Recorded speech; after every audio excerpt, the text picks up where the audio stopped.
Bom dia, gente. Tudo bem com vocês? E aí, como é que passaram essa semana de provas? Todo mundo inteiro? Espero que sim, né? Hoje nós vamos fazer a correção de algumas atividades, né?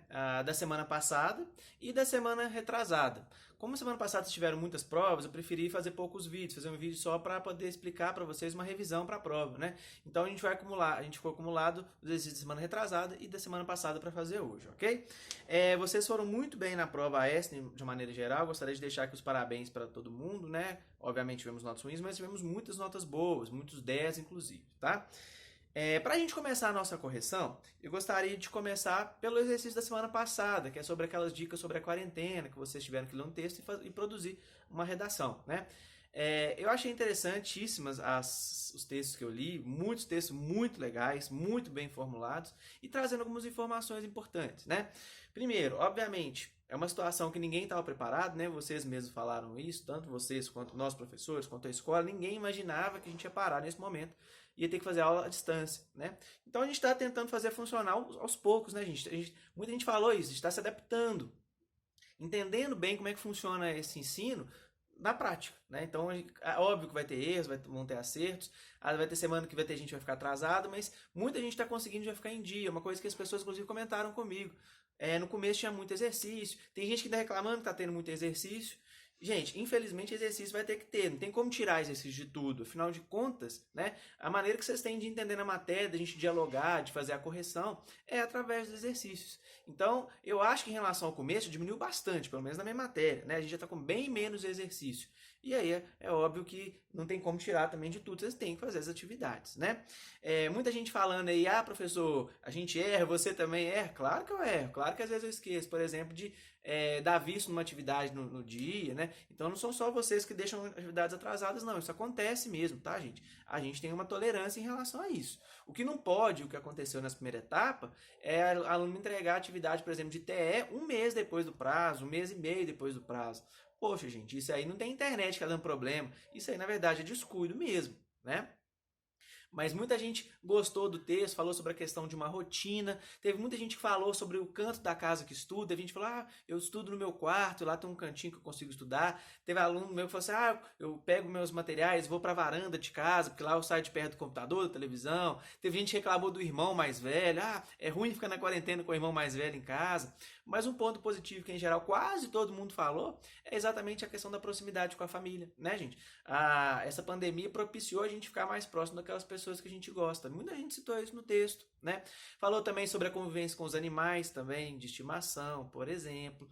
Falou sobre a oportunidade de dividir melhor o tempo para estudar. Então, às vezes, você não precisa focar só aquele período da tarde. Você pode estudar de manhã um pouquinho, de tarde outro pouquinho, né? Então, você consegue... Tem pessoas que estão dividindo melhor esse tempo aí também para o estudo. Enfim, é importante você estabelecer uma rotina, um local para estudar e, óbvio, acompanharem também as videoaulas, as lives, né? Tiveram alguns alunos que pediram pra gente fazer live, vou ver se na semana que vem a gente consegue fazer uma, tá, gente? Mas aí eu preciso da participação de vocês, né? Eu acho a videoaula gravada melhor, porque você pode assistir depois. A live eu acho legal demais, que a gente consegue interagir, só que eu preciso que vocês participem também. Então nós vamos pensar nisso na semana que vem, talvez fazer uma live e encontrar aí mais gente, tá bom? Gente falando que sentindo muita saudade dos colegas. Nossa, muitos.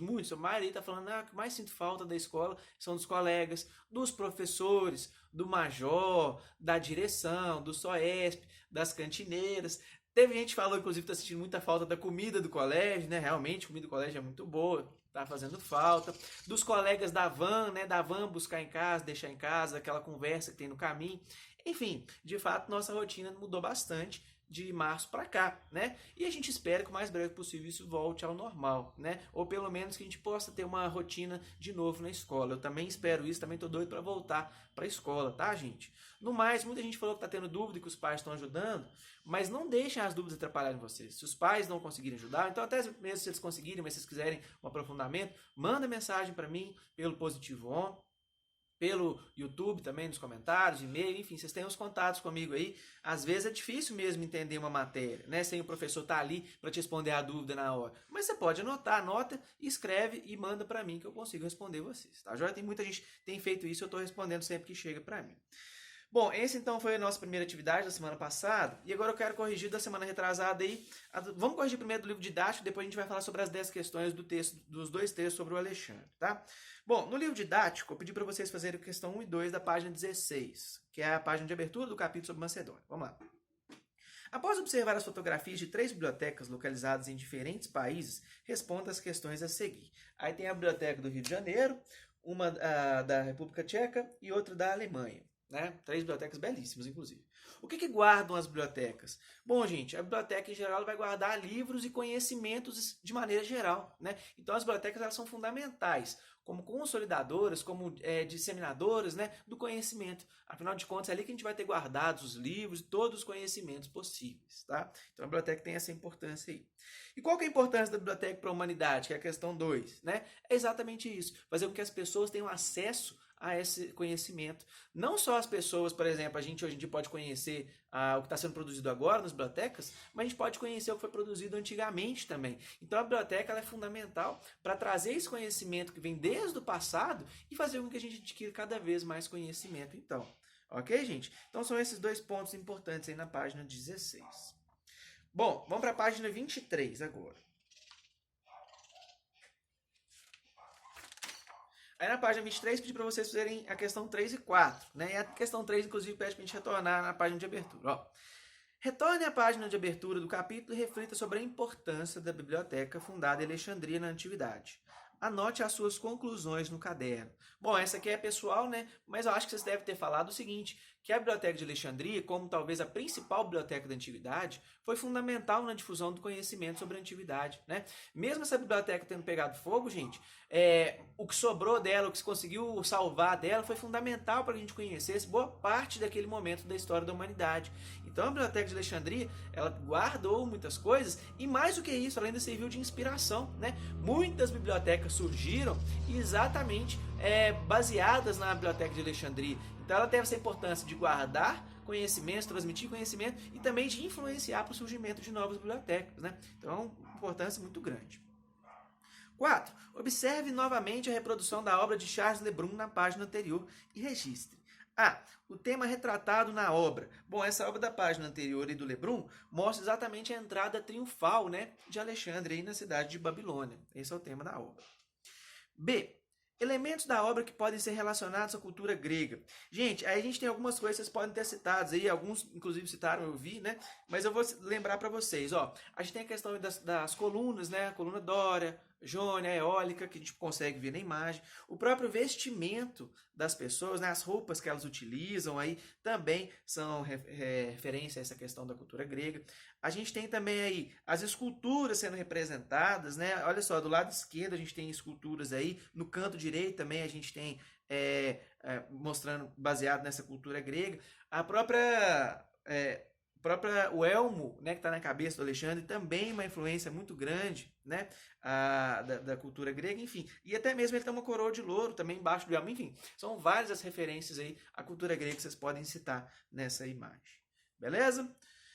Bom, vamos falar um pouquinho agora, então, sobre os feitos de Alexandre Magno, né, que são aquelas 10 questões que eu passei para vocês. Depois que vocês tinham que responder depois de ler aqueles 2 textos grandes lá, tá? Eu vou ler aqui a questão e a gente vai falando as respostas. Eu peguei meu computador aqui porque tá mais fácil para mim me organizar. Vamos lá. Questão número 1. Como o nascimento de Alexandre é descrito no texto? E aí eu decidi fazer essa atividade da seguinte maneira. Eu vou ler respostas de alunos aqui que tiveram respostas muito boas. Então eu selecionei algumas para ler para vocês. Número 1. Uma mulher chamada Olímpia dava à luz ao seu primeiro filho. Olímpia era a rainha da Macedônia, no norte do que hoje é a Grécia. Segundo ela, na noite em que o garoto foi concebido, um relâmpago a atingiu no ventre. O rei Filipe II, marido de Olímpia, disse ter encontrado a esposa ao lado de uma enorme serpente, onde o menino ganhou o nome de Alexandre. Então, como eu já tinha dito para vocês, né, o próprio nascimento de Alexandre, ele é misturado com essa questão mitológica, né? Ou seja, eles tentam associar até mesmo a figura dele com uma figura divina, vamos dizer assim, né? Uma influência direta dos deuses, tá? Bom, questão número 2. Alexandre só se interessava por conquistas militares? Justifique sua resposta. Não. Porque além da bravura militar, ele havia demonstrado desde menino uma grande curiosidade intelectual, apaixonado pelas artes e pelas ciências, sempre respeitou os poetas, filósofos e eruditos. E aí, gente, eu gostaria de chamar a atenção para vocês, olha como a gente tem uma resposta bem completa e bem legal aqui, né? Muita gente coloca assim, não, também fazer isso, sim, isso. Tentem dar respostas cada vez mais completas. Isso é bom para o estudo de vocês, inclusive para vocês memorizarem o que vocês estão estudando, né? Essas respostas estão muito boas, por isso que eu selecionei para vocês. 3. Como Alexandre conseguiu espalhar a cultura helênica pelo mundo? Em sua passagem pela Ásia e pela África, Alexandre fundou cidades, estabeleceu rotas de comércio e abriu as pontas do mundo para a cultura helênica. Governantes cercavam-se de filósofos, historiadores, geógrafos, pintores e escultores, dando início a um período de curiosidade intelectual e avanço científico. Olha que legal, né? Então, de fato, ele vai ter uma importância muito grande na difusão da cultura helênica. 4. Qual era a visão que os gregos tinham dos seus vizinhos macedônicos?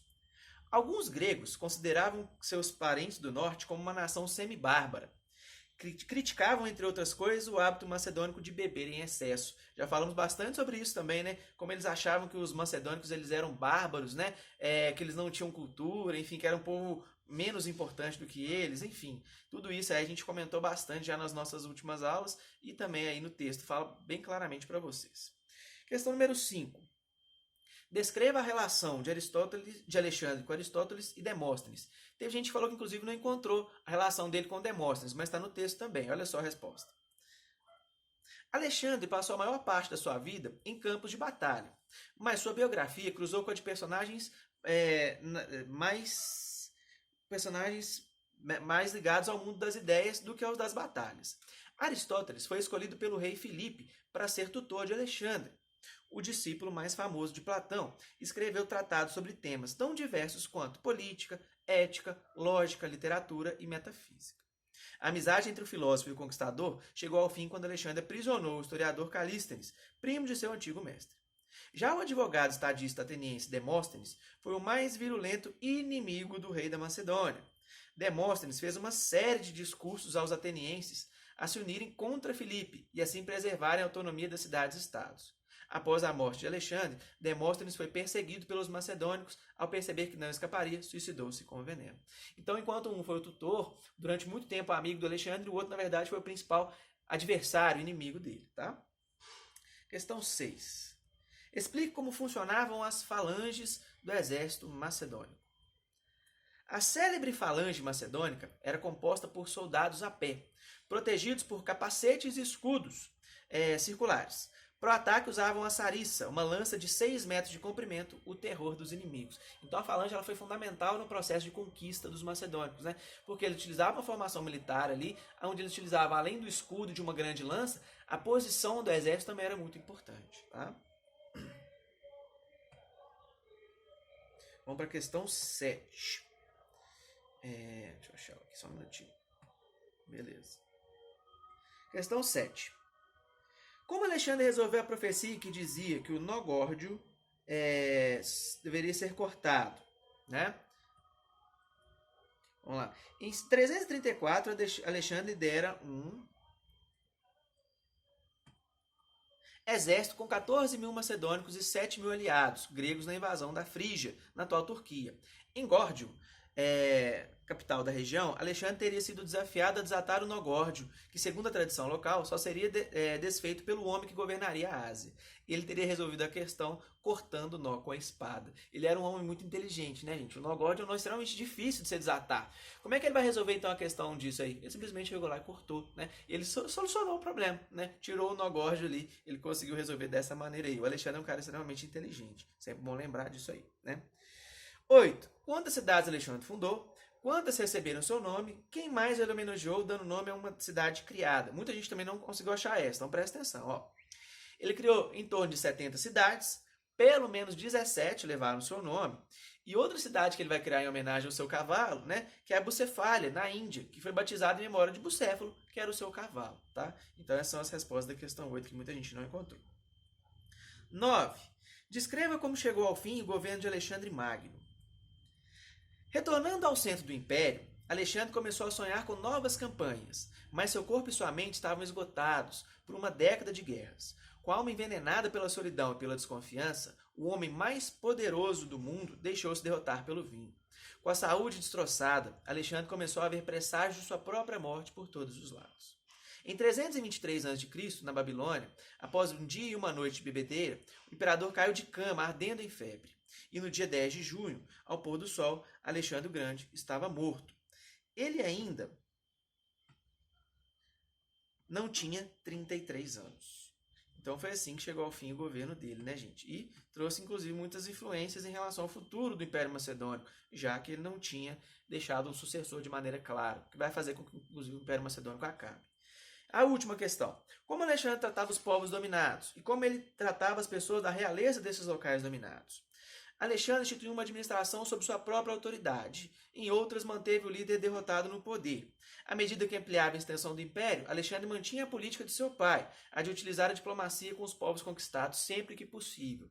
E aqui faltou só completar em relação à nobreza daqueles locais. Ele sempre tratava essa nobreza daqueles locais de uma maneira muito boa, né?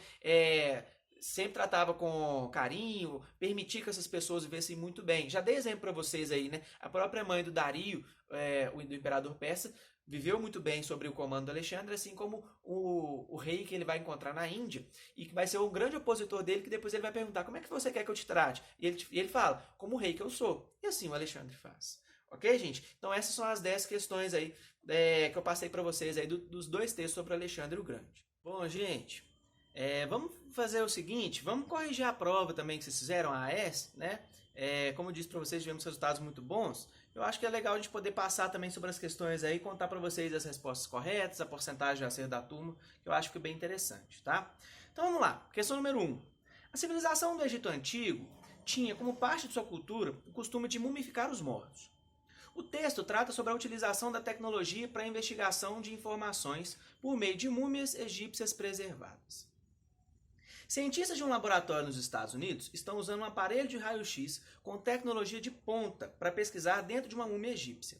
É a primeira vez que um raio-x é usado em uma múmia com o objetivo de produzir uma análise extremamente detalhada do corpo e de quaisquer outros objetos escondidos sob as faixas de linho que o envolvem. Pesquisadores acreditam tratar-se dos restos mortais de uma menina de 5 anos de idade, que morreu cerca de 1.900 anos atrás. De acordo com o texto, a múmia analisada no laboratório permite a. Explicar o modo como os egípcios desenvolveram a escrita? Não, mumificação não tem nada a ver com escrita, errado. B. Conhecer detalhes sobre o ritual funerário praticado pelos egípcios? Certíssimo, a B é a resposta correta, né? Afinal de contas, é exatamente isso. Depois que eles morriam, muitos eram mumificados, então tem a ver com isso mesmo. C. Investigar o modo como as crianças vivem no Egito atualmente? Nada a ver, né? Não fala nada sobre o Egito atual.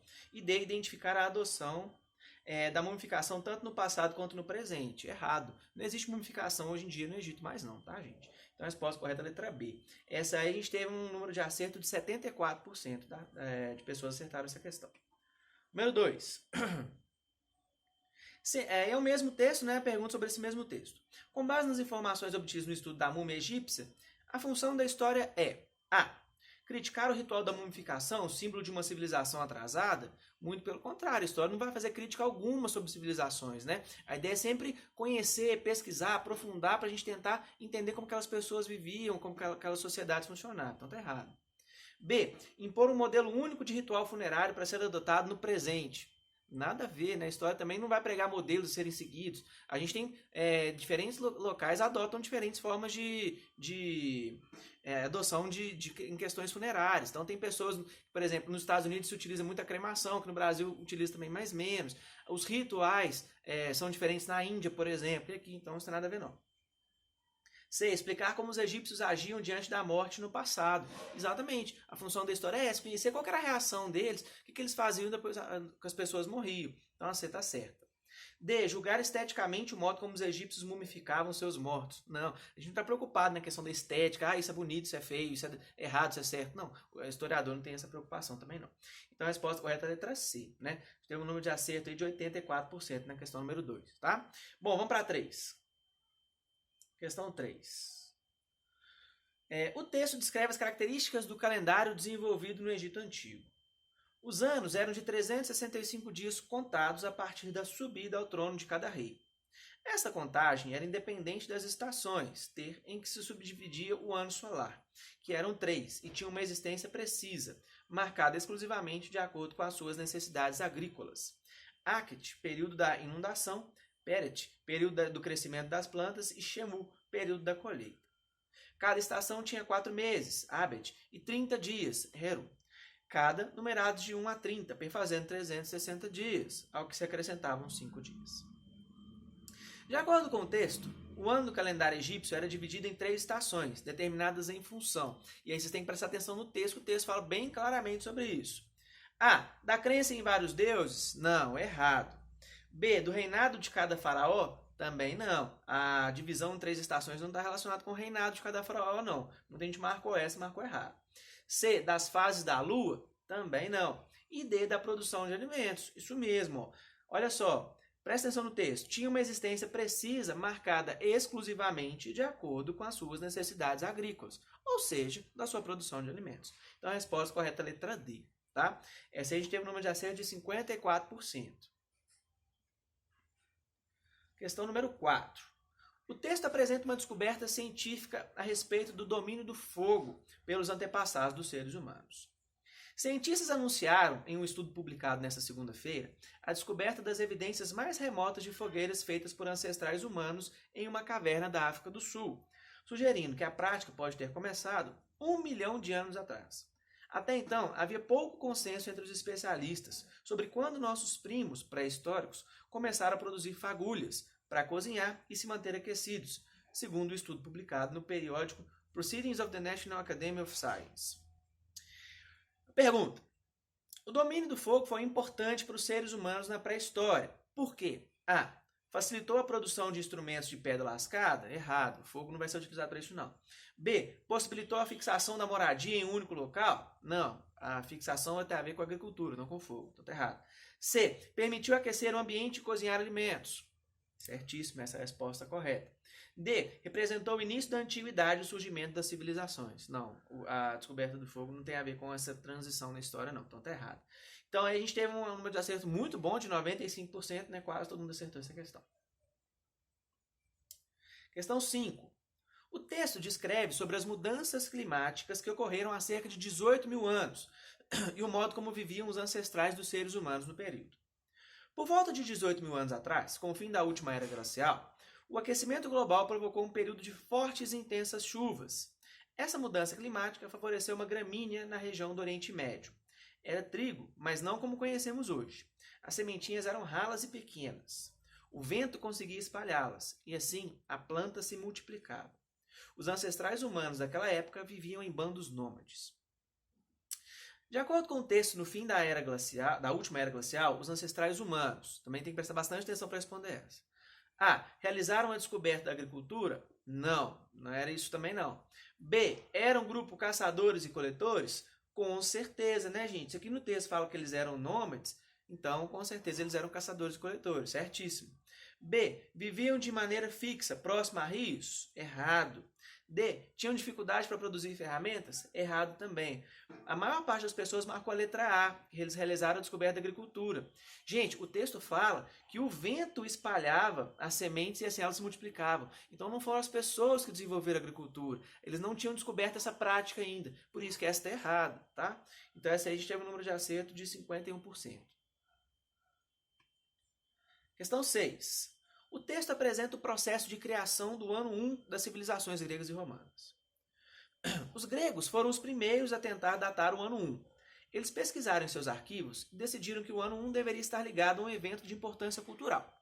Portanto, o ano 1 se estabeleceu no primeiro ano que os Jogos Olímpicos foram realizados. Para nós, isso é 776 a.C., mas para os gregos é o ano 1. O Império Romano também teve seu próprio sistema de datas. Eles decidiram que o ano 1 também deveria estar ligado a um evento importante. E o ano 1 romano coincide com a fundação da cidade de Roma. No nosso calendário, Roma foi fundada em 753 a.C. Dentro desse caos de calendários, um humilde monge chamado Dionísio Exíguos apareceu. Ele se perguntava por que estavam datando as coisas pela fundação da cidade de Roma. Não fazia nenhum sentido para o monge. Então, ele decidiu encontrar um evento mais importante para contar o ano 1. Naturalmente, sua escolha foi o nascimento de Cristo. De acordo com o texto, o ano 1 do calendário gregoriano representa o episódio significativo para os cristãos, ou seja, o nascimento de Cristo. Exatamente. O nosso calendário, que é adotado até hoje aqui no Brasil, é o calendário gregoriano, onde o ano 1 é o nascimento de Cristo. B. O evento que marcou a história cristã, ou seja, a realização das Olimpíadas. Errado, Olimpíadas vai estar na Grécia. C. O fato que levou ao surgimento dos cristãos, ou seja, a fundação de Roma. Errado, né? Roma no início nem era cristã, então está totalmente errado. D. A religião adotada em todos os países, ou seja, o cristianismo. Também está errado, né, gente? Já falamos bastante, nem todo mundo adota o cristianismo como religião. A gente tem várias outras. O judaísmo, o islamismo, dentre várias outras. Inclusive no Brasil nós temos várias outras, né? A gente tem o candomblé, a umbanda, as igrejas que não são cristãs também, enfim, a gente tem aí uma série de outras vertentes aí também de religiosidades. Questão 7. Os rios foram muito importantes para o surgimento das primeiras civilizações, principalmente os rios Nilo, Tigres e Eufrates, que estão estabelecidos na região conhecida como Crescente Fértil, local onde surgiram as primeiras civilizações. No Crescente Fértil, os rios foram importantes para o surgimento das civilizações. Por quê? Evitaram um rápido deslocamento? Errado, né? O rio, na verdade, ele vai ajudar o deslocamento. B. Facilitaram a prática da agricultura? Com certeza. Né? A gente sabe que o rio tem importância então, para alimentação, para irrigação e também principalmente por causa da questão da agricultura. C. Dificultavam a sedentarização? Pelo contrário, o rio vai ajudar nesse processo de sedentarização. E D. Limitavam a produção de alimentos? Também completamente errado. Né? O rio vai ser usado exatamente para aumentar a produção de alimentos. Então a resposta correta é a letra B. E a gente teve um número de acertos muito alto também, de 96% nessa questão. Bom, vamos para a questão 8. Os textos abordam a organização política da Mesopotâmia e do Egito Antigo, respectivamente. A Mesopotâmia localizava-se no território do atual Iraque, no vale fluvial do Eufrates e do Tigre. Foi nessa região que surgiram as civilizações urbanas, responsáveis pela invenção da primeira escrita da humanidade, a escrita cuneiforme. Na antiguidade, essa região foi palco de importantes culturas, como a Suméria, a Babilônica, a Síria, ao longo de 3 milênios. Sua estrutura política básica foi a de cidade-estado, marcada pela pulverização do poder, em que cada cidade-estado disputava a hegemonia política sobre uma dada religião. Segundo o texto, os antigos egípcios acreditavam que seu rei, o faraó, era uma divindade e, como tal, ele era um governante absoluto. O Egito Antigo sempre foi uma teocracia, forma de governo na qual pessoas que se intitulavam representantes de divindades exercem o poder. O governo arrecadava um imposto pago em mercadorias e outro sob a forma de trabalho, a corvéia que lhes fornecia soldados e mão de obra. Ao comparar a organização política da Mesopotâmia e do Egito Antigo, é possível afirmar que a principal diferença estava na adoção da autonomia política nas cidades no Egito. Errado, né? No Egito não existia autonomia para cada estado, existia um império formado. B. Ascensão de mulheres ao poder na Mesopotâmia. Também errado. A gente viu que as mulheres até podiam assumir o poder no Egito, na Mesopotâmia não. C. Ausência de um poder unificado no Egito. Ou errado, no Egito a gente vai ter um faraó comandando, então poder centralizado. D. Centralização do poder na figura do faraó no Egito. Exatamente o que acontecia lá, né? O faraó concentrava todo o poder. Então a resposta correta é a letra D. A gente teve uma porcentagem de acerto de 78%. Tá? Muito boa também. Questão 9. O estudo da pré-história ou da história pode ser realizado com base em vestígios, por exemplo, pinturas rupestres, objetos de metal, instrumentos de pedra ou restos de muralhas e habitação de uma cidade. Uma cidade de quase 5.000 anos, que foi habitada por milhares de pessoas, veio à luz em Israel. O arqueólogo Itai Elad, o Dr. Yitzhak Paz e a doutora Dina Shalem, diretores das escavações feitas pela Autoridade de Antiguidade de Israel, AIA, compararam na quinta-feira passada o sítio arqueológico de En-Essur a uma metrópole. As escavações revelam uma cidade com capacidade para 6.000 habitantes. A descoberta recente da antiga cidade pré-histórica em Israel foi possível porque escavações só podem ser realizadas para localizar cidades. Errado, a gente pode ter escavações para encontrar objetos, para encontrar fósseis, enfim, né? Não só as cidades, não, errado. B. Apenas cidades antigas são estudadas por arqueólogos. Não, arqueólogos vão estudar uma série de outras coisas além de cidades antigas, como pessoas, né, fósseis, enfim, várias outras coisas.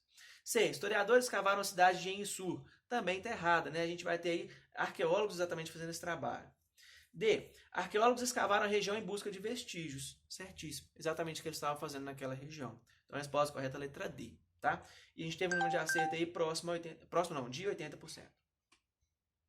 Bom, questão 10, a última. A prática da agricultura foi uma das principais descobertas da humanidade. Os historiadores continuam procurando respostas para muitas perguntas. A primeira delas é saber por que a agricultura foi inventada. O que está claro é que coincidiu com um período de aquecimento global do planeta, depois da última glaciação, há cerca de 10 mil anos. E foi um processo gradual que ocorreu em diferentes pontos ao mesmo tempo, que desembocaria em alguns lugares.